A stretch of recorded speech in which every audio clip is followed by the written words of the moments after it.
All right, future real estate rock stars, welcome. We are about to dive deep into the core investment and brokerage concepts that you absolutely 100% need to know to crush your state licensing exam. Let's get right into it. Okay, so let's kick things off with a real-world scenario. Why? Because you gotta remember, both for the exam and for your actual career, you're not just selling houses. You're a problem solver. You're the one your clients turn to. So imagine this, right? Your client walks in. They're a young professional, they've been working hard, socking away some savings. But here's the problem. They look at their bank account and they just feel it shrinking, you know? They feel that money losing value every single day thanks to inflation. They're looking at you and they want a way to make their money work for them, to actually build wealth. And that right there, that's the question you are going to hear over and over again. This is your moment to step up and be the expert. So how do you do it? Let's break down exactly how you, the pro agent, solve this problem. Boom, here it is, your 4-step solution. Step 1, you hunt down a great residential rental in a market that's on the upswing. Step 2, you run the numbers, making sure it's got solid potential for positive cash flow and appreciation. 3, this is key, you secure financing to apply leverage. That means you're controlling a huge asset with a relatively small amount of capital. And finally, step 4, you pull the trigger, close the deal, and just like that, you've created a tax-sheltered, equity-building asset for your client. This is the magic of real estate investing, folks. So let's dig into the tools that made it happen. All right, to be that go-to agent, you've got to know the nuts and bolts of real estate as an investment. This is your foundation. Let's build it. Look, you have to give your clients the whole picture, right? On the one hand, you've got these incredible advantages. The value can go up, that's appreciation. You've got rental income, you get to use leverage, there are huge tax benefits, and it's a great hedge against inflation. But, and this is a big but, you have to be honest about the downsides.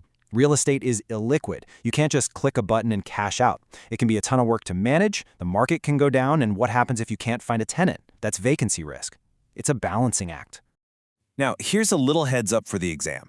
They're not just going to ask you about all the great things. Oh, no. They want to know if you understand the dangers, the specific types of risk you're up against. Let's get into them.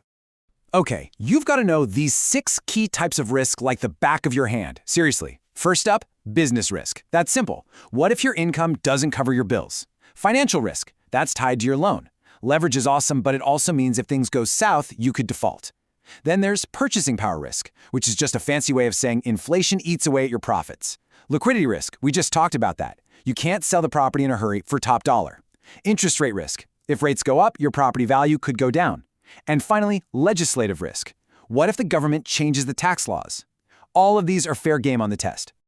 All right, it's time to open up the terminology vault. Listen up.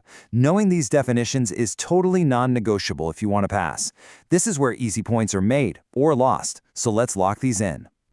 Exam alert. First up is a big one, leverage. The best way to think about it is like a double-edged sword. It can seriously amplify your wins, but it will just as easily amplify your losses.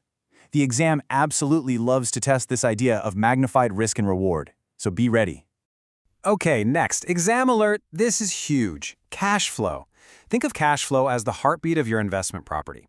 It's what's left over in your pocket every single month after you've paid the mortgage, the taxes, the insurance, all of it. And what's the goal? Positive cash flow always. So, what's equity? Simple. It's the part of the property you actually own. It's your piece of the pie.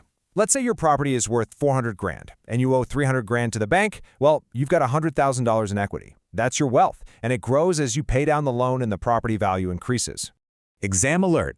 You have got to know this one for tax purposes. Basis. Think of it as your starting point for the IRS. It's what they use to figure out how much profit you made when you sell.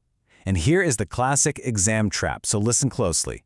Basis is not the same thing as market value. They are different numbers, and the test will absolutely try to trick you on that. And what about liquidity? Here's the easiest way to get this. Selling a share of stock? That's liquid. You can do it in seconds on your phone. Selling a whole building? That is illiquid. It can take months and months to find a buyer and close the deal. The exam will 100% expect you to know that real estate is considered an illiquid asset. Okay, I need everyone to lean in for this one. This is a massive exam trap, and I see students fall for it all the time. They mix up real estate brokerage and business brokerage. We are not going to let that happen to you. Let's clear this up right now. Exam alert! Here's the #1 thing you need to remember. The key difference is intangible assets.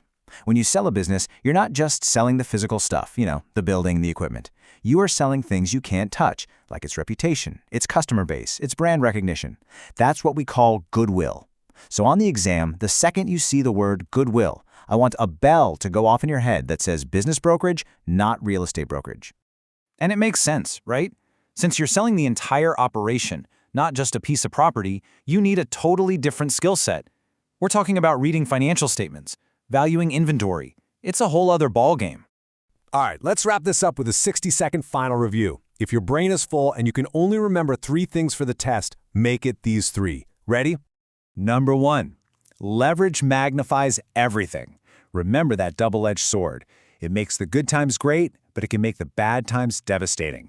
It's the ultimate high-risk, high-reward tool. #2, cash flow is king. Period. It is the vital sign of your investment property. You have to know what it is and how it works. I can practically guarantee you'll see it on the exam.